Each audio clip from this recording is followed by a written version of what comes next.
Hi అండి. ఇది అమరపీనిపాలెం ఊరిని ఆనుకొని లేఅవుట్ ఉంది. సేలానార్కి 9 నిమిషాల్లో మనం వెళ్ళిపోవచ్చు. గోపాలపట్నం 10 నిమిషాల్లో వెళ్ళిపోవచ్చు. సబ్బవరం ఒక 3 నిమిషాల్లో వెళ్ళిపోవచ్చు. దువ్వాడకు ఒక 7 నిమిషాలు వెళ్ళొచ్చు. Already mortgage identify LP number రెడీగా ఉంది. లోన్ అవైలబిలిటీ కూడా రెడీగా ఉంది. కాబట్టి ఎక్సలెంట్ లేఅవుట్, మంచి లొకేషన్లో ఈ లేఅవుట్ ఉండడం వల్ల రెడీగా కన్స్ట్రక్షన్ కూడా చేసుకునే ఆప్షన్ ఉంది.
రైవాడ కాలువ అదే కదండి.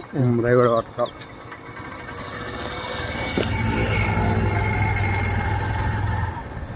రైవాడ కాలువ ఇది వెళ్ళి